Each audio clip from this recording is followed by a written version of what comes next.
ప్రభునందు ప్రియమైన క్రైస్తవ సహోదరి సహోదరులందరికీ లోకరక్షకుడు మన ప్రభు అయిన యేసుక్రీస్తు నామములో నా శుభములను మీకు అందజేస్తూ ఉన్నాను.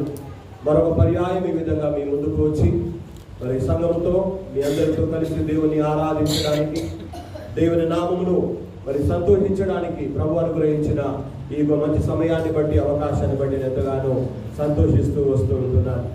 గత కొన్ని నెలలుగా నిర్గమకాండం యొక్క ధ్యానాలు మనం చేస్తూ వస్తూ ఉంటున్నాం.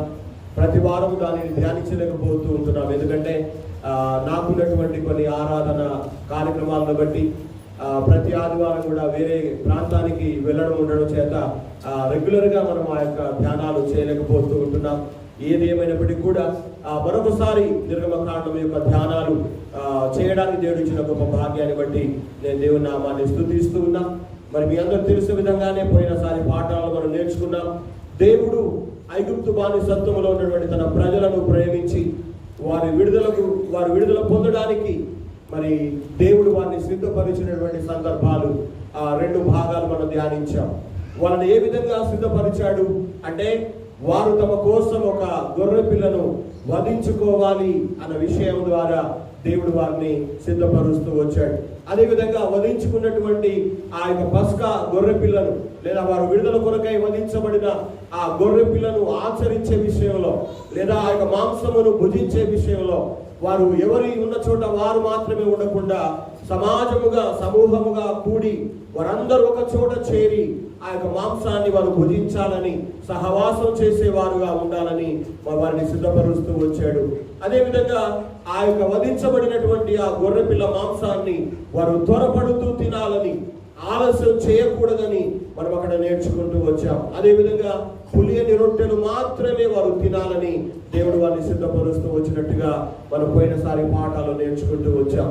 మరి ఈ దినాన ఈ సమయాన మరి నిర్గమకాండము 12 నుండి 14 అధ్యాయంలో ఉన్నటువంటి మరి 2 విషయాలు ఈ రోజున నేర్చుకోవడానికి ప్రయత్నం చేద్దాం.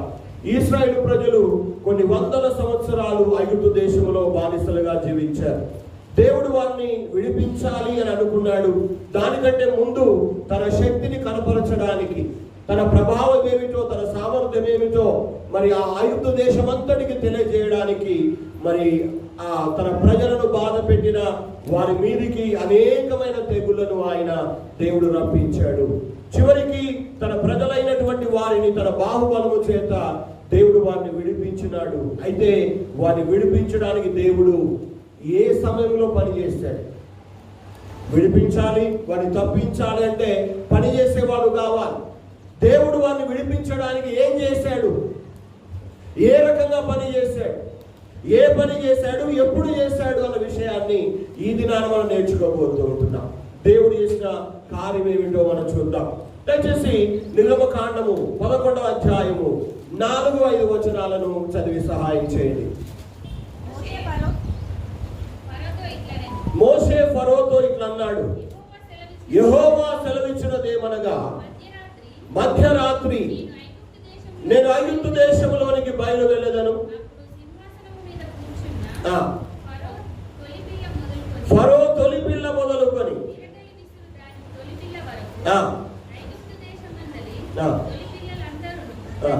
చాలు. ఈ భాగంలో మనం చూసినట్టయితే దేవుడు ఫరోతో మాట్లాడుతున్నాడు. ఇదిగో ఫరో, నేను నా ప్రజలను విడిపించాలనుకుంటున్నాను. నేను ఏం చేయబోతున్నానంటే, నేను మధ్యరాత్రి, మధ్యరాత్రి నేను ఐగుప్తు దేశంలోనికి బయలుదేరి వస్తాను. మధ్యరాత్రి పూట నేను ఆ దేశంలో సంచరిస్తాను. ఫరో రాజు తొలి పిల్ల మొదలుకొని తిరిగలి విసిరే దాసి పిల్ల వరకు తొలి పిల్లలందరూ కూడా చచ్చిపోతారు, చంపబడతారు అని దేవుడు అక్కడ మాట్లాడుతూ రావడం జరిగింది. దేవుని ప్రజలు విడిపించబడడానికి ప్రజలు చంపబడాలా? అయితే అది పక్కన పెడతాం. కానీ ఏమంటున్నాడు? వారిని అనగా తన ప్రజలను దేవుడు విడిపించడానికి రాత్రి సమయంలో దేవుడు ఆ దేశంలో సంచరించాడు. ఏ సమయంలో? రాత్రి సమయంలో, మధ్యరాత్రి సమయంలో దేవుడు ఐగుప్తు దేశమును సంచరించాడు. ఐగుప్తు దేశంలో ఆయన సంచరించినట్టుగా వాక్యములో మనం చూస్తా ఉన్నాం. అదే నిర్గమకాండము 12వ అధ్యాయము 12వ వచనం కూడా ఒకసారి చదువుదామా? ఆ రాత్రి నేను ఐగుప్తు దేశమందు సంచరించి ఐగుప్తు దేశమందలి పురుషులలో గాని పశువులలో గాని తొలి సంతతి అంతయు హతము చేసి ఐగుప్తు దేశము అందరికీ తీర్పు తీరుస్తాను అని దేవుడు అక్కడ మాట్లాడుతున్నాడు. నేను మధ్యరాత్రి బయలుదేరి ఆ దేశమందంతటా సంచరించి ఇదిగో మనుషుల తొలి పిల్లలను పశువుల తొలి చూల పిల్లలను నేను చంపుతాను అని అక్కడ మాట్లాడుతున్నాడు. తన ప్రజలను దేవుడు విడిపించడానికి రాత్రి సమయంలో కూడా పని చేసేవాడు, లేకపోతే ఆయన మెలకువగా ఉండేవాడు. తన ప్రజల జీవితం గురించి ఆలోచన చేసే దేవుడని, తన ప్రజలను ఏ విధంగా విడిపించాలి అని ఆలోచన కలిగిన దేవుని ఇక్కడ మనం చూస్తూ ఉన్నాము. గమనించండి, ఇశ్రాయేలు ప్రజలను వదిలిపెట్టే విషయంలో ఫరో రాజు తన హృదయాన్ని ఎప్పటికప్పుడు కఠినపరుచుకుంటూ వచ్చాడు. అయితే దేవుడు ఐగుప్తు దేశానికి, ముఖ్యంగా ఐగుప్తు దేవతలకు తీర్పు తీర్చి తన ప్రజలను విడిపించడానికి మార్గము సిద్ధము చేసినట్టుగా చూస్తూ ఉన్నాం. అయితే తన ప్రజలను విడిపించబడడానికి దేవుడు రాత్రి వేళ మార్గాన్ని సిద్ధపరిచాడు. రాత్రి వేళ దేవుడు తన ప్రజలకు విడుదల వారికి అనుగ్రహించాడు. మీ అందరూ తెలుసా, మన భారతదేశానికి స్వతంత్రం ఏ సమయంలో ప్రకటించారు? చదువుకున్న పిల్లలు చెప్పాలి. ఎప్పుడు వచ్చింది పోనీ స్వాతంత్రం? ఎప్పుడు వచ్చింది? ఎప్పుడు వచ్చింది స్వాతంత్రం? 1947 ఆగస్టేనా? August 14th night, midnight, మధ్యరాత్రి భారతదేశానికి స్వాతంత్రం ఇస్తున్నాము అని రాత్రి ప్రకటించారు. గమనించాలి, ఇక్కడ దేవుడు కూడా తన ప్రజలను విడిపించబడడానికి, తన ప్రజలను విడుదల చేయడానికి మధ్యరాత్రి వేళ కూడా ఆయన పని చేస్తూ ఉన్నట్టుగా, ఆ దేశంలో సంచరిస్తాను అని పలికినట్టుగా అక్కడ వాక్యంలో మనం చదివిన మాట మనం చూస్తూ ఉన్నాం. అందుకు గాను దేవుడు రాత్రి సమయంలో ఐగుప్తు దేశం అంతటా సంచరించి ఆ దేశంలో ఉన్న తొలిచూలు పిల్లలందరినీ కూడా ఆయన హతము చేసినట్టుగా వాక్యంలో మనం చదువుతూ ఉన్నాం. ఒక ఘోరమైన, ఒక భయంకరమైన శిక్ష దేవుడు ఐగుప్తు దేశానికి కలుగజేస్తా ఉన్నాడు. ఎందుకు అనగా, దేవుడు ఇశ్రాయేలు జనాంగాన్ని తనకు స్వాస్థమైన ప్రజలుగా దేవుడు ఏర్పరచుకున్నాడు గనక ఆ ప్రజలు విడుదల పొందడానికి రాత్రి సమయంలో కూడా దేవుడు పని చేసినట్టుగా వాక్యంలో మనం చదువుతూ ఉంటున్నాము, గ్రహిస్తూ ఉంటూ ఉన్నాం. రాత్రికి రాత్రే దేవుడు ఆ పని చేశాడు. ఏ పని? నిర్గమకాండము 12వ అధ్యాయము 29-30 కూడా ఒకసారి చదువుతారా? అర్ధరాత్రి వేళ జరిగినదేమనగా,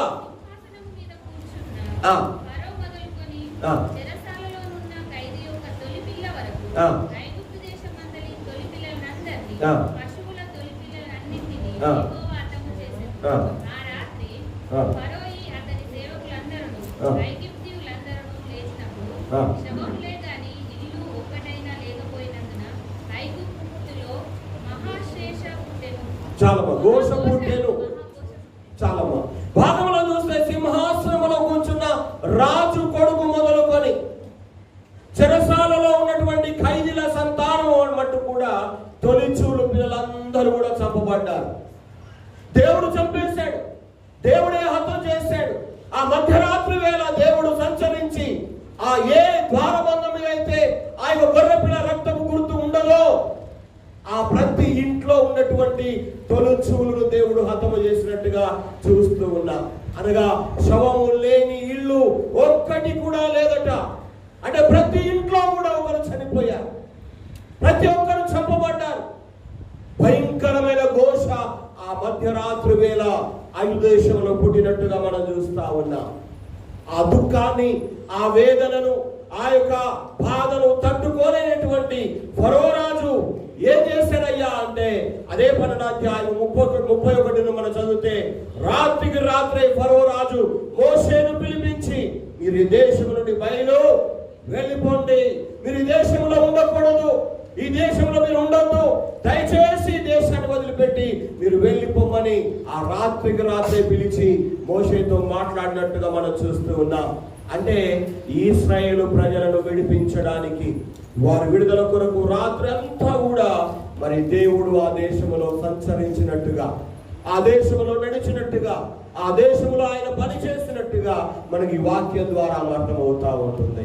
చాలాసార్లు ఇందాక ప్రార్థనలో ఎవరో జ్ఞాపకం చేశారు, ఏంటంటే మనం రాత్రులు పడుకుంటాం, నిద్రపోతాం, పగలంతా పని చేసుకుంటాం, కానీ నిన్ను నన్ను కాపాడుతున్న దేవుడు, లేకపోతే మనల్ని నిజంగా మనకు వాగ్దానం ఇచ్చిన దేవుడు, మనకు మేలు చేస్తానన్న దేవుడు, మన జీవితాలను ఆదరిస్తానన్న దేవుడు, పగలు రాత్రి కూడా ఆయన మనలను కాపాడడానికి పనిచేసే దేవుడు ఉన్నట్టుగా ఇక్కడ వాక్యంలో మనం గ్రహిస్తూ ఉంటూ ఉన్నాం. అవును, ఆ మధ్యరాత్రి వేళ, ఆ అర్ధరాత్రి వేళ దేవుడు ఐగుప్తు దేశంలో అడుగుపెట్టి సంచరించినప్పుడు దేవుని గొప్ప శిక్ష ఆ దేశం మీద పడినప్పుడు ప్రతి ఇంట్లో కూడా శవము ఉన్నట్టుగా మనం చూస్తూ ఉంటున్నాం. ఎందుకు అంటే, దేవుడు ఒకవేళ తన ప్రజలను కాపాడాలనుకుంటే, దేవుడు తన ప్రజలను విడిపించాలనుకుంటే, దేవుడు తన ప్రజల జీవితాల్లో మేలు చేయాలని దేవుడు అనుకుంటే, అది పగలని చూడడు, రాత్రిని చూడడు, ఏ సమయమని చూడడు, కానీ దేవుడు తన ప్రజల పక్షంగా నిలబడే దేవుడై ఉన్నాడని, తన ప్రజల పక్షంగా పనిచేసే దేవుడై ఉన్నాడని, అర్ధరాత్రి అయినా సరే దేవుడు వారి కోసం ఆయన పని చేస్తూనే ఉంటాడని ఈ వాక్యం ద్వారా నేను మీకు జ్ఞాపకం చేస్తూ ఉంటూ ఉన్నాను. అవును, యెషయా గ్రంథంలో కూడా చక్కని మాట వ్రాయబడింది. ఒక మాట చదువుదాం రండి. యెషయా గ్రంథము 19వ అధ్యాయము, దయచేసి మొదటి వచనాన్ని మనం చదువుదాం. యెషయా 19:1.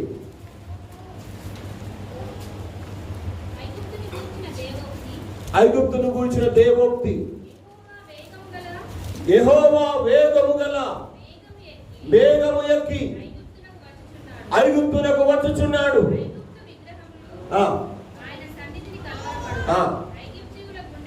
ఐగుప్తీయుల గుండె కరుగుచున్నది అంటున్నాడు. దేవుడు ఎలా వస్తున్నాడట? వేగము గల మేఘము ఎక్కి దేవుడు ఐగుప్తుకు వస్తూ ఉన్నాడు. ఐగుప్తుల దేవతలు కలవరపడుతూ ఉన్నాయి, ఐగుప్తుల గుండెలు కరిగిపోతూ ఉన్నాయని యెషయా ప్రవక్త రాస్తూ ఉన్నాడు. అవును, ఈ లోకంలో ఇప్పుడు సజీవులుగా ఉన్నటువంటి మనము, అనగా దేవుని బిడ్డలు మనల్ని విడిపించడానికి దేవాది దేవుడైన యేసుక్రీస్తు ప్రభువు మరొకసారి రాబోతూ ఉన్నాడు. ఐగుప్తు అనే ఈ లోకం మీదకి రాబోతూ ఉన్నాడు. ఆయన వేగము గల మేఘం ఎక్కి రాబోతూ ఉన్నాడు. ఈ లోకము, ఈ లోకవాసులు కలవరపడతారు. ఈ లోక జనము యొక్క గుండెలు కరిగిపోతాయి. ఎందుకు ఈ మాట అంటున్నానంటే, ఆనాడు జరిగిన సంఘటన, రాబోతున్న దినాల్లో జరిగేటువంటి దేవుని బిడ్డల విమోచనమునకు ఒక సూచన, ఒక సాదృశ్యం. ఈ దినాన దేవుడు మనతో మాట్లాడు. అందుకే యేసు ప్రభు తన రాకడ గురించి అంటాడు. ఏమంటాడు?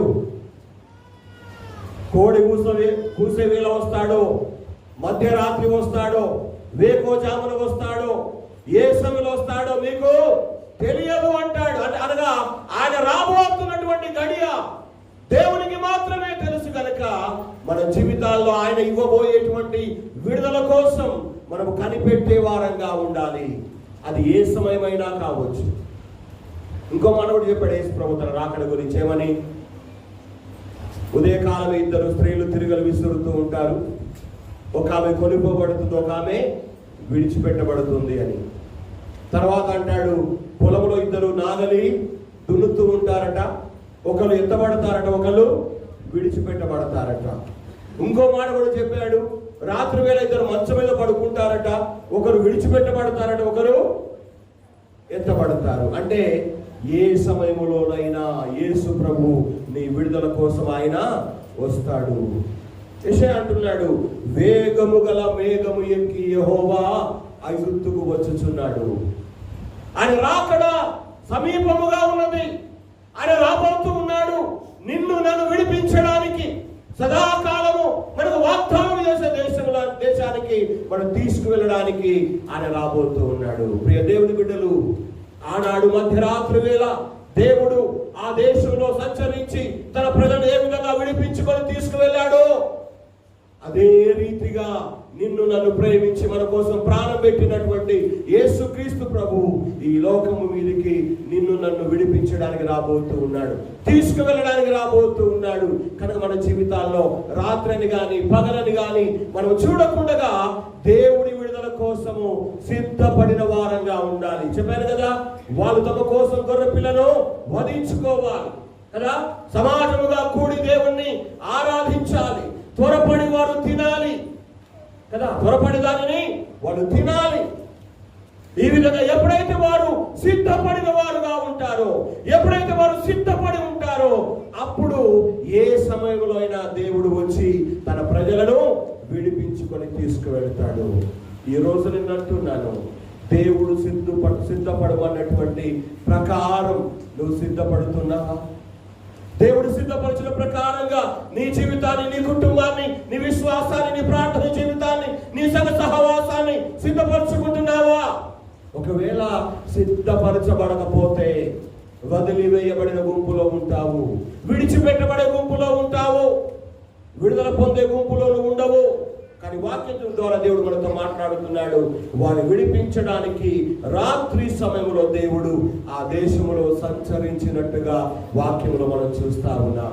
ప్రియ దేవుని బిడ్డలు, ఈ యొక్క పగటి వేళ దేవుడు నీతోనూ నాతోనూ మాట్లాడుతూ వస్తున్నాడు, మన జీవితాలతో మాట్లాడుతూ వస్తున్నాడు.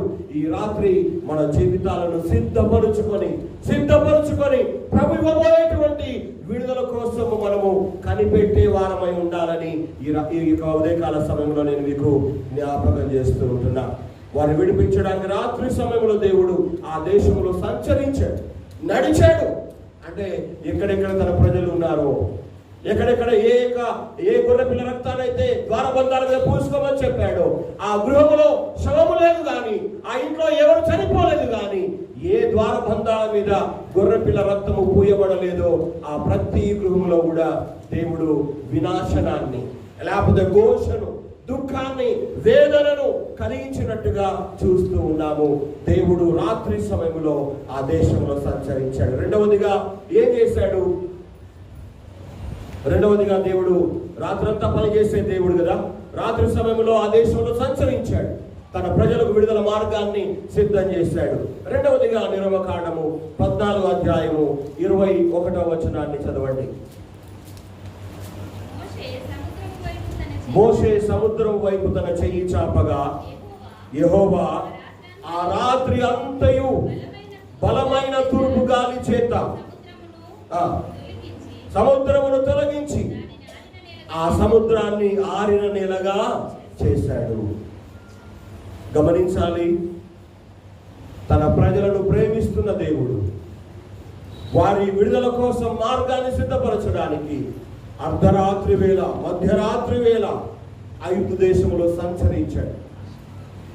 ఆయన తిరిగాడు ఆ దేశంలో, ఆయనే జోక్యం చేసుకున్నాడు. తన ప్రజల విడుదలకు మార్గాన్ని దేవుడు సిద్ధం చేశాడు. అంటే ఒక విధంగా చెప్పాలంటే ప్రజలందరూ పాప క్షమాపణ పొంది, రక్షణ పొంది, దేవుని బిడ్డలుగా మార్చబడి పరలోకం చేరాలంటే దేవుడే మార్గం సిద్ధం చేయాల్సి వచ్చింది కదా. తన ఏకైక కుమారుడైన యేసుక్రీస్తుని లోకానికి పంపించి ఆయన కలువరి శిలువపైన ఆయన ప్రాణాన్ని పెట్టి ఆయన ద్వారా మాత్రమే ప్రతి మానవుడు పరలోకానికి వెళ్ళగలిగే మార్గాన్ని దేవుడు సిద్ధం చేశాడు. అందుకే యేసు ప్రభువు ఏమన్నాడు? నేనే మార్గము. అది దేవుడు సిద్ధపరిచిన మార్గం. మనము ఏర్పరచుకున్న మార్గంలో మనం విడుదల పొందలేము. చాలా మంది అనుకుంటారు పుణ్యం చేయడం ద్వారా, పుణ్య కార్యాలు చేయడం ద్వారా, దానం చేయడం ద్వారా, లేకపోతే ఏమో కొన్ని మంచి క్రియలు చేయడం ద్వారా మోక్షం పోతాం అనుకుంటారు. అది సాధ్యం కాదు. దేవుడు ఏర్పరిచిన మార్గము గుండానే మనం వెళితే విడుదల పొందుతాం. దేవుడు సిద్ధపరిచిన మార్గంలో వెళ్ళాలి. దేవుడు తన ప్రజల విడుదల కోసము మార్గాన్ని అర్ధరాత్రి సిద్ధపరిచాడు. రెండవది ఏం చేస్తున్నాడు దేవుడు? రాత్రి మోషే సముద్రం వైపు తన చెయ్యి చాపగా యెహోవా ఆ రాత్రి అంతయు, ఆ రాత్రి అంతా విడుదల చేశాడు, విడుదల మార్గం సిద్ధం చేశాడు. ఫరో పిలిచాడు, మీరు వెళ్ళిపోండి అన్నాడు. అందరూ బయలుదేరి వెళ్ళిపోయారు. ఆ ఐగుప్తు దేశాన్ని దాటి వెళ్ళిన తర్వాత ఎర్ర సముద్రం దగ్గరికి వచ్చిన తర్వాత ఏం చేయాలో వాళ్ళకి అర్థం కాదు. అప్పుడు మోషే దేవునికి ప్రార్థన చేస్తాడు. దేవుడు ఏమంటాడు, నీ చేతికర్ర పట్టుకొని నీ చెయ్యిని సముద్రం వైపు చాపు అంటాడు. మోషే దేవుని మాట ప్రకారంగా ఆ కర్రను పట్టుకొని తన చెయ్యిని చాపినప్పుడు, అప్పుడు కూడా ఏ సమయం అది? పగటి సమయమా? కాదు, రాత్రి సమయమే, చీకటి సమయమే. ఆ చెయ్యి చాపగా యెహోవా ఆ రాత్రి అంతా కూడా దేవుడు పని చేశాడు. ఏ పని చేశాడు? బలమైన తూర్పు గాలి చేత సముద్రమును తొలగించి సముద్రాన్ని ఏం చేశాడు? ఆరిన నేలగా చేశాడట. గమనించాలి, దేవుడు తన ప్రజల కోసం రాత్రి పగలు కష్టపడతాడు కదా. ఎంత ప్రేమ గలవాడు దేవుడు, ఎంత ప్రేమామయుడు ఆయన మన పట్ల, అనగా తన ప్రజల పట్ల ఎంత చక్కని ఆలోచన, ఎంత చక్కని ప్రణాళిక ఆయన కలిగి ఉన్నాడు అంటే, రాత్రి సమయంలో కూడా దేవుడు తన ప్రజల విడుదల కోసం పనిచేస్తున్నాడు, సంచరిస్తున్నాడు. రెండవదిగా చూస్తే ఆ రాత్రంతా కూడా దేవుడు ఆ సముద్రాన్ని తొలగించి, సముద్రాన్ని ఆ రెండు పాయలుగా చేసి, ఎక్కడ తడి లేకుండగా, ఎక్కడ బురద లేకుండగా, ఎక్కడ గుంటలు లేకుండగా ఆ సముద్రం అంతా కూడా ఏం చేశాడట? ఆరిన నేలగా చేశాడట. అంటే ఆ రాత్రంతా తూర్పు గాలి విసిరేటట్టుగా దేవుడు అక్కడ పని చేయించాడు. మన వర్షాలు పడ్డాయి, మేము ఆ కారు అట్లా తీసుకొని వస్తాం ఇంట్లోకి రావాలంటే, అది మొత్తం బురద. అలా దిగితే మన కారు ఎంతో లేదో భయం, చాలా బాధపడతాం. కానీ ఇక్కడ మనం చూస్తున్నాము, రాత్రంతా కూడా దేవుడు తన ప్రజలకు మార్గాన్ని ఏర్పాటు చేయడానికి, తన ప్రజలకు విడుదల ఇవ్వడానికి ఆయన రాత్రంతా కూడా పని చేసినట్టుగా ఇక్కడ మనం స్పష్టంగా చూస్తా ఉన్నాం. ఇశ్రాయేలు ప్రజలు ఐగుప్తు నుండి బయటకు వచ్చిన తర్వాత ఫరో మరలా తన హృదయాన్ని కఠినం చేసుకుంటాడు. అయ్యో, ఎందుకు పొమ్మన్నాను, ఎందుకు వదిలేశాను, నేను మళ్ళీ వాళ్ళని పట్టుకొస్తాను, మళ్ళీ దాస్యం చేయించుకుంటాను, మళ్ళీ వెంటి చాకిరికి పెట్టుకుంటానని మళ్ళీ సైన్యాన్ని తీసుకొని ఆ వెళ్ళిపోతున్నటువంటి ఇశ్రాయేలు ప్రజలను తరుముతూ వెళుతాడు. అది నిర్గమకాండం 14వ అధ్యాయము 4 నుండి 6 వచనాల వరకు చదివితే అక్కడ వ్రాయబడి ఉంటుంది. వారిని తరుముతూ వెళుతాడు. అదే సమయంలో ఇశ్రాయేలు ప్రజలు ఎర్ర సముద్రం దగ్గరికి చేరుకుంటారు. వెనుక ఫరో సైన్యం ఉంటుంది, ముందు ఎర్ర సముద్రం ఉంటుంది. వారు తప్పించుకునే మార్గం అక్కడ వారికి కనబడటం లేదు. చీకటి, ఎటు పోవాలో తోచడం లేదు, ఏం చేయాలో ఆలోచన రావడం లేదు. పైగా అది రాత్రి సమయం. పగలన్నా కానీ ఎక్కడైనా పోవచ్చేమో, పగలైతే ఎక్కడైనా పరిగెత్తిపోవచ్చేమో, కానీ అది మళ్ళా రాత్రి సమయంలో కనుక వాళ్ళు ఏం చేయలేని స్థితిలో ఇరుక్కుపోయారు. అలాంటి సమయంలో వారి కోసం, అనగా తన ప్రజల కోసం రాత్రంతా తూర్పు గాలి చేత సముద్రాన్ని దేవుడు ఆరిన నేలగా చేసి వారికి మార్గాన్ని సిద్ధపరిచినట్టుగా వాక్యంలో మనం చదువుతా ఉంటున్నాం. అనగా దేవుడు తన ప్రజలను ప్రేమించేవాడై ఉన్నాడు గనక, తన ప్రజలను ప్రేమిస్తున్నాడు గనక, వారి క్షేమం కోసం, వారి మేలు కోసం, వారి విడుదల కోసం, వారి భద్రత కోసం రాత్రనక పగలనక దేవుడు తన ప్రజల పక్షంగా నిలబడేవాడని, కార్యం చేసేవాడని, పని చేసేవాడని, వారిని కాపాడేవాడుగా ఉంటాడని ఈ యొక్క సందర్భంగా ఈ వాక్యం ద్వారా మనం నేర్చుకుంటూ ఉన్నాము. ప్రియమైన దేవుని బిడ్డలారా, మన జీవితాలు కూడా చాలా సార్లు ఇలాంటి పరిస్థితులు ఎదురవుతూ ఉంటాయి. మనల్ని పట్టుకున్నటువంటి, మనల్ని బంధించినటువంటి రోగాలు కావచ్చు, సమస్యలు కావచ్చు, కష్టాలు కావచ్చు, దుఃఖము కావచ్చు, వ్యాధులు కావచ్చు, వ్యతిరేకమైన పరిస్థితులు కావచ్చు. ఫరోలాగా నేను వదిలిపెట్టను, నేను విడిచిపెట్టనని చాలా మంకు పట్టి ఉండవచ్చు. కానీ దేవుడు జోక్యం చేసుకున్నప్పుడు, దేవుడు ఒకవేళ మన మధ్య సంచరిస్తే ఏ శత్రువు అయినా సరే మనల్ని పిలిచేమంటాడు, ఫరోలాగా వెళ్ళిపోండి, వదిలేస్తున్నాను వెళ్ళిపోండి, మీరు ఇక్కడ ఉండవద్దు అని వాళ్ళే వదిలిపెడతారు. అవును, మన జీవితాల్లో, మన బ్రతుకుల్లో తన ప్రజల కోసం అధికారాన్ని మార్చగల దేవుడు, అధికారాన్ని మార్చే దేవుడు, రాజులను సైతం మార్చే దేవుడు కనుక ఇక్కడ ఫరో రాజు ఏ రాజు అయితే నేను పోనివ్వను అన్నాడు, ఏ రాజు అయితే నేను వదిలిపెట్టను అన్నాడు, ఏ రాజు అయితే నేను వదిలే ప్రసక్తే లేదు ఏ రాజు అయితే తన హృదయాన్ని కఠినపరుచుకున్నాడో ఆ రాజే మోషేను పిలిచి అన్నాడు, మీరు ఈ దేశం నుండి వెళ్ళిపోండి. ఈ దేశంలో ఉంటే ఇంకెంత నష్టం కలుగుతుందో, ఇంకెంతమంది చచ్చిపోతారో, ఇంకెంత దుఃఖం కలుగుతుందో, అవసరం లేదు, ఇంకా మీరు వెళ్ళిపోండి అని వాడిని బలవంతంగా పంపివేసినట్టుగా చూస్తూ ఉన్నా. పంపివేసిన తర్వాత కూడా శత్రువు మళ్ళీ తరుముతూ ఉన్నాడు, మళ్ళీ పట్టుకోవాలనే ఆశ కలిగి ఉన్నాడు. కానీ అలాంటి సమయంలో కూడా రాత్రి వేళ దేవుడు వారి క్షేమం కోసం, వారి విడుదల కోసం సముద్రాన్ని సహితము దేవుడు రాత్రంతా పనిచేసి ఆరిన నెలగా మార్చేశాడు. ఈ మాటలు నేను ఎందుకు చెబుతున్నానంటే, దేవుడు తన ప్రజల క్షేమాన్ని కోరేవాడు, దేవుడు తన ప్రజల పక్షంగా నిలబడేవాడు, దేవుడు తన ప్రజల పక్షంగా కార్యాలు జరిగించేవాడు, దేవుడు తన ప్రజల పక్షంగా పనిచేసే దేవుడు అని ఈ వాక్య భాగం ద్వారా మనం స్పష్టంగా నేర్చుకుంటూ ఉన్నాం. 106వ కీర్తన దయచేసి 9-10 వచనాలు చదువుతారా?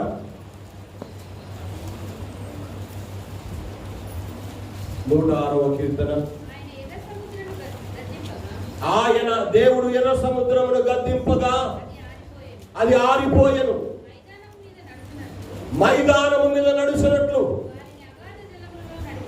దేవుడు తన ప్రజలను అగాధ జలములలో నుండి నడిపించినాడని కీర్తనకాడు పాడుతూ ఉన్నాడు. ఆ యొక్క సంఘటన మీరు తర్వాత చదవండి, నిర్గమకాండ 14వ అధ్యాయం మొదటి నుంచి. అక్కడ ఎలా ఉందంటే, సముద్రం మధ్యలో దేవుడు మార్గాన్ని సిద్ధం చేశాడట. ఈ పక్క నీళ్ళు అలా గోడలాగా నిలిచిపోయాయట, ఈ పక్క ఉన్న నీళ్లు గోడలాగా నిలిచిపోయాయట. అంటే దేవుడు తన ప్రజలను విడుదల చేయడానికి రాత్రంతా పనిచేసి ఏం చేశాడట, ఆయన సముద్రమును గద్దించగా అది ఆరిపోయెను, మైదానము మీద నడిచిపోయినట్లుగా దేవుని తన ప్రజలను ఆ సముద్రము మధ్యలో నుండి నడిపించినాడని వాక్యములో మనం చదువుతూ ఉన్నాం. ఎంత మంచి దేవుడు మన దేవుడు! తన ప్రజలకు ఎలాంటి విపత్తు కలగకుండా, తన ప్రజలకు ఏమాత్రం కూడా నష్టము జరగకుండా దేవుడు ఆ రాత్రంతా కూడా ఆ సముద్రంలో తన ప్రజలను నడిపించినట్టుగా మనం అక్కడ చదువుతూ ఉన్నాం. అవును, రాత్రి సహితము నడిచే దేవుడు, సంచరించే దేవుడు, రాత్రంతా కూడా పనిచేసే దేవుడు మన దేవుడు. మనమైతే రాత్రి సమయాల్లో హాయిగా నిద్రపోతాం, కానీ తన ప్రజలమైన మన కొరకు, మన విడుదల కొరకు, మన క్షేమము కొరకు దేవుడు రాత్రి పగలు పనిచేస్తూ ఉంటాడని మనము గ్రహించాలి, తెలుసుకోవాలి. అందుకే 122వ కీర్తన 4వ వచనంలో ఒక స్పష్టమైన మాట రాయబడి ఉంది. ఆ చక్కని మాట కూడా ఈ సందర్భంగా చదువుదాం. ఇశ్రాయేలును కాపాడువాడు కునుకడు నిద్రపోడు. చాలు, ఏమాటమ్మా? ఇశ్రాయేలును కాపాడువాడు కునుకడు నిద్రపోడట. అంటే దాని అర్థం ఏంటి? మనం నేర్చుకున్న ఈ సత్యానికి అది కరెక్ట్ మాట. దేవుడు అనగా తన ప్రజలను కాపాడే దేవుడు కునుకడు, నిద్రపోడు. ఎవరిని కాపాడే దేవుడు? ఇశ్రాయేలును కాపాడే దేవుడు. ఇశ్రాయేలు అంటే ఎవరు? దేవుడి ద్వారా ప్రేమించబడినవారు, దేవుడి ద్వారా ఏర్పరచబడినవారు, దేవుడు ఎన్నుకున్నవారు, దేవుడి ద్వారా వాగ్దానం పొందిన వాళ్ళు ఇశ్రాయేలు ప్రజలు. ఐగుప్తు దేశంలో ఉన్న వాళ్ళే, ఐగుప్తు దేశంలో బానిసలే, ఐగుప్తు దేశంలో దాసత్వంలో ఉన్నారు. 430 సంవత్సరాలుగా బతుకుతున్నారు. కానీ దేవుడు వారిని ప్రేమించాడు, దేవుడు వారిని ఎన్నుకున్నాడు, దేవుడు వారిని ఏర్పరచుకున్నాడు, దేవుడు వారిని తన వాగ్దానం ఇచ్చాడు. కనుక ఆ సమయం వచ్చినప్పుడు దేవుడు తన ప్రజలను విడిపించడానికి రాత్రంతా సంచారం చేశాడు. వారు విడిపించడానికి రాత్రంతా దేవుడు పని చేశాడు. అవును, తాను ప్రేమించిన తన బిడ్డలను కాపాడే దేవుడు కునుకడు, నిద్రపోడు. అవును, నీ దేవుడు ఎలాంటి వాడో ఈ రోజైనా నువ్వు తెలుసుకోవాలి. మన దేవుడు, మనం నమ్ముకున్న ప్రభు ఎలాంటి వాడో ఈ రోజు మనం గ్రహిద్దాం. నిన్ను కాపాడుతున్న దేవుడు కునికే దేవుడు కాదు, నిద్రపోయే దేవుడు కాదు, పడుకునే దేవుడు కాదు, మత్తుగా ఉండే దేవుడు కాదు. నేను పాస్టర్ హాస్పిటల్ తీసుకుపోయాను. ఇంటి నుంచి 7:30కి బయలుదేరినాం. ఇంటికి వచ్చేసరికి 5 అయింది. దవకల్లో కూర్చొని యాసకు వచ్చింది. ఆ సోఫాలో కూర్చుని అందరూ ఏడలు కూర్చున్న అన్నే అంటున్నారట.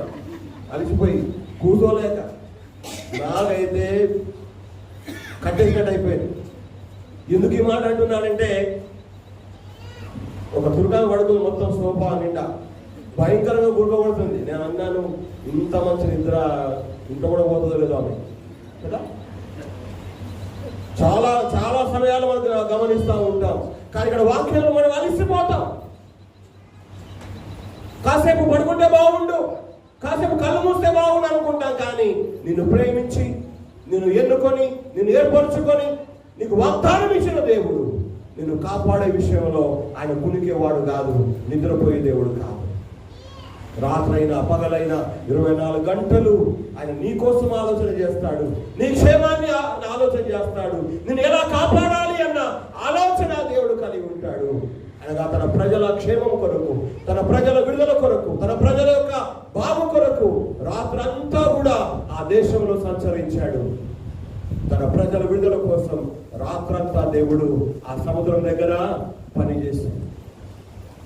తూర్పు గాలి చేత, బలమైన తూర్పు గాలి చేత సముద్రాన్ని తొలగించి ఆ సముద్రాన్ని ఆరిన నేలగా చేశాడు. ఆ కీర్తన చదివిన వాక్యంలో చాలా చాలా సంతోషం కలిగించింది. మైదానము మీద నడిచిపోయినట్లు నడిచిపోయారట. మైదానం మీద ఎంత సంతోషంగా పోతారు, ఎంత ఆనందంగా పరిగెత్తుతారు. మైదానంలో పారుపోతే పిల్లలు పరిగెత్తుతారు చేతులు వదిలిపెట్టేసి. ఎందుకు ఈ మాట అంటున్నానంటే, అంత సంతోషంగా, అంత నెమ్మదిగా, అంత హాయిగా తన ప్రజల దేవుడు రాత్రంతా పనిచేసి వారిని విమోచించాడు, విడిపించాడు.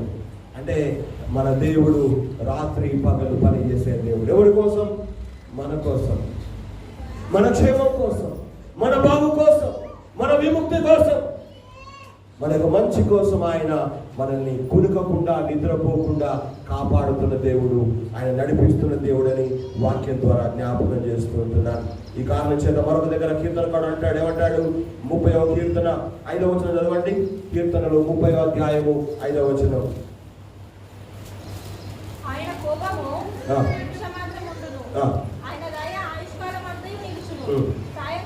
సాయంకాలమున ఏడుపు వచ్చి రాత్రి ఉండినను ఉదయమున సంతోషము కలుగును. గమనించండి, సాయంకాలమున ఏడుపు వచ్చి రాత్రంతా ఉండినా, ఈ రాత్రి నిజంగా బాధపడ్డారు. అయ్యో, మనం తప్పించే వాళ్ళు ఎవరు, కాపాడే వాళ్ళు ఎవరు, నడిపించే వాళ్ళు ఎవరు, మార్గం తెరిచేదెవరని వాళ్ళు చాలా వేదన పడ్డారు. ఏడ్చిండొచ్చు, ఏడ్చారు కూడా. ఐగుప్తులో సమాధులు లేవని ఇక్కడ తీసుకొచ్చారా, ఇక్కడ మేము మా పిల్లలు చచ్చిపోవాలా అని బాధపడ్డారు. కానీ వాక్యం చెప్తుంది తెలుసా? సాయంకాలంలో ఏడుపు వచ్చి రాత్రంతా ఉండినను ఉదయం ఏం కలుగుతుందట? సంతోషము కలుగుతుంది. ఎందుకో తెలుసా? తన ప్రజలను ఉదయమున సంతోషపరచడానికి దేవుడు రాత్రంతా పని చేస్తాడు. ఉదయం తన ప్రజలు సంతోషించాలని రాత్రంతా దేవుడు కాపాడుతాడు, రాత్రంతా పని చేస్తూ ఉంటాడు. అవును, మనల్ని కన్నటువంటి తల్లిదండ్రులు కూడా మన క్షేమం కోసం, మనం సంతోషంగా ఉండడం కోసం వాళ్ళు ఏం చేస్తారు? రాత్రి పగలు పని చేస్తా ఉంటాం. పూట తిన్నా తినకపోయినా కదా, ఓవర్ టైం వేస్తే ఓవర్ టైం కూడా చేస్తారు. ఇంకో గంట చేస్తే డబ్బులు ఎక్కువ వస్తాయేమో కదా. ఎందుకు ఈ మాటలు జ్ఞాపకం చేస్తున్నానంటే, ఇక్కడ మనం ఐగుప్తు దేశంలో బానిసలుగా, దాసత్వములో ఉన్న తన ప్రజలను దేవుడు విడిపించడానికి రాత్రంతా ఆ దేశంలో సంచరించాడు. తొలిచూలంతా హతం చేశాడు. రెండో భాగంలో చూస్తున్నాం, ఆ రాత్రంతా సముద్రంలో మార్గాన్ని సిద్ధం చేయడానికి దేవుడు ఆ రాత్రంతా పని చేసినట్టుగా వాక్యంలో మనం చదువుతూ వస్తున్నాం. ప్రియ దేవుని బిడ్డలు, ఈ యొక్క దినాన, ఈ సమయాన మనం నేర్చుకున్న సత్యం ఏమిటంటే, ఎవరినైతే దేవుడు ప్రేమించాడో, ఏ జనాన్నైతే దేవుడు ఏర్పరచుకున్నాడో, ఎన్నుకున్నాడో, వారిని చెయ్యి విడిచే దేవుడు కాదు. వారిని కాపాడే విషయంలో, వారితో తాను చేసిన వాగ్దానాన్ని నెరవేర్చే విషయంలో, వారిని నడిపించే విషయంలో ఎంతమంది ఫరోలు అడ్డుపడ్డా, ఎన్ని ఎల సముద్రాలు అనేటువంటి అవరోధాలు అడ్డు వచ్చిన దేవుడు వాటి నుండి దేవుడు తన ప్రజల పక్షంగా పనిచేసి వారిని నడిపించే దేవుడు. నడిపించే దేవుడు, తన వాగ్దానాన్ని నెరవేర్చేవాడై ఉన్నాడని నేను ఇక్కడ వాక్యం ద్వారా మీకు జ్ఞాపకం చేస్తూ ఉన్నాను. రాత్రంతా నీ కొరకు పనిచేసి ఉదయం నీవు లేచేసరికి నీకు మరొక శుభదినాన్ని, మరొక చక్కని ఆ వాతావరణాన్ని, మరొక మంచి సమయాన్ని దేవుడు ప్రతిరోజు నీకు నాకు దయచేస్తూ ఉన్నాడు. రాత్రి పడుకున్నప్పుడు చాలా మంది అలారం పెట్టుకుంటారు కదా. ఏం పెట్టుకుంటారు? అలారం పెట్టుకుంటారు. అంటే అలారం ఎందుకు పెట్టుకుంటారు? లేస్తామో లేదు మనకు తెలియదు నిజంగా, కానీ నమ్మకంతో పెట్టుకుంటారు అలారం కదా.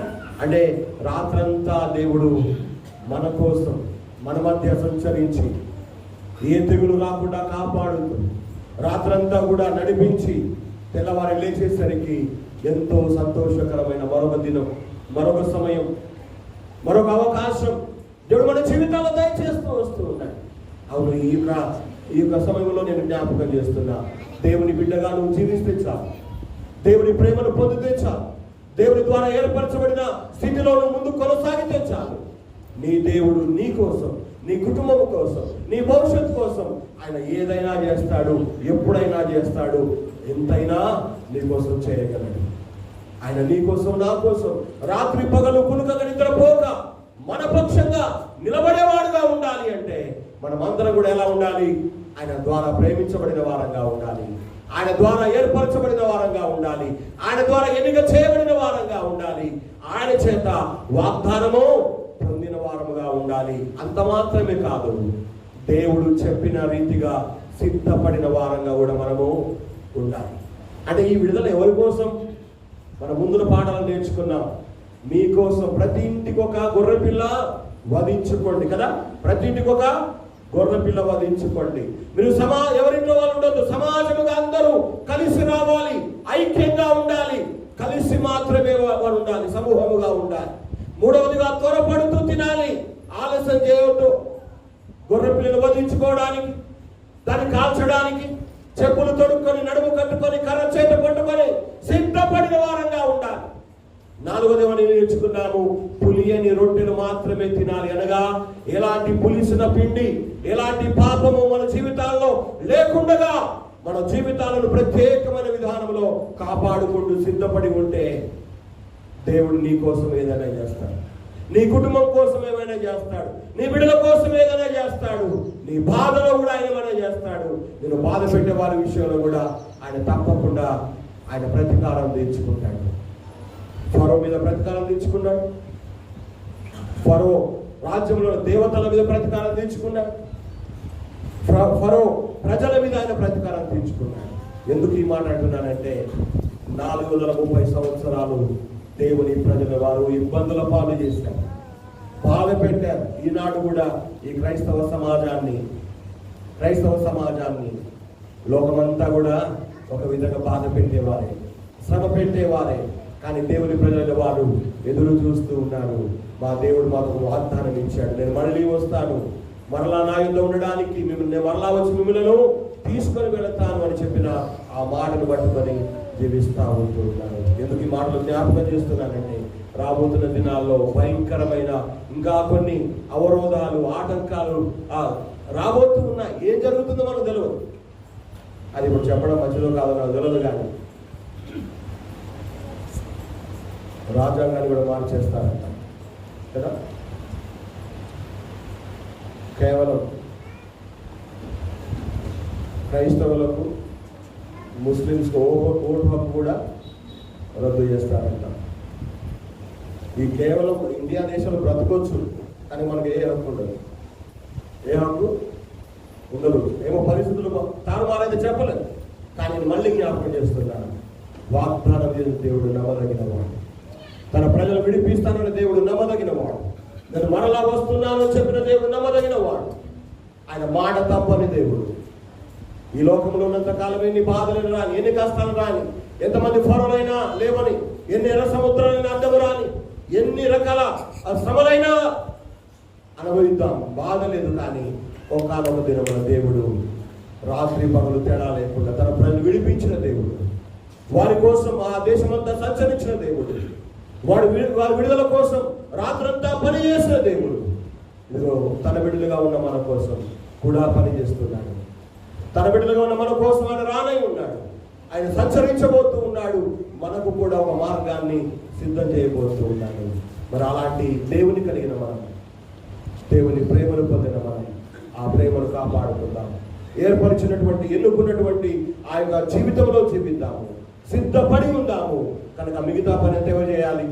దేవుడు చెప్పినట్టుగా దేవుని ప్రేమను పొందారు, ఏర్పరచబడ్డారు, ఎన్నుకోబడ్డారు, దేవుని వాగ్దానం పొందుకున్నారు. ఈ విధంగా సిద్ధపడండి అని సిద్ధపడి ఉన్నారు. ఆ తర్వాత దేవుడు పని చేశాడు. మరి మన జీవితాల్లో కూడా దేవుడు పని చేయాలని ఏం చేయాలి? ప్రేమించబడ్డాం, ఏర్పరచబడ్డాం, ఎన్నిక చేయబడ్డాం, వాగ్దానం కూడా పొందుకున్నాం. కానీ ఇంకేం కావాలి? మనం ఇంకా సిద్ధపడలేదు, ఇంకా సిద్ధపడడం లేదు. సిద్ధపాటు దగ్గరే ఆగిపోయాం మనం. అందరూ దేవుడి బిడ్డలందరూ సిద్ధపడితే ఉన్న ఫలానా ఈ రోజైనా రేపో మాపో ఈ రాత్రి తెలియదు, కానీ దేవుడు తప్పకుండా వస్తాడు. తన ప్రజలైన నిన్ను నన్ను తీసుకుని వెళుతాడు. సదాకాలం ఆయన మనకు వాగ్దానం చేసే దేశంలో మనం ఆయనతో పాటే ఉంటాము. అలాంటి విమోచన, అలాంటి విడుదల, అలాంటి ఏర్పాటు దేవుడు మన కోసం చేస్తుండగా ఆ ఏర్పాటుకు తగినట్టుగా మనల్ని మనమే సిద్ధపరుచుకునే ఆ జీవితం, అలాంటి అనుభవం, అలాంటి జీవితాన్ని పరిశుద్ధాత్మ దేవుడు మనందరికీ దయచేయాలని కోరుకుంటూ మరి ఈ చిన్న మాటలు నేను ముగిస్తూ ఉంటున్నాను. ఈ పరిశుద్ధమైన లేఖన భాగాన్ని దేవుడు మనందరి విడిగిడిలో ఆయన సిద్ధపరిచి దీవించునుగాక. ఆమేన్. అందరం లేచి నిలబడండి.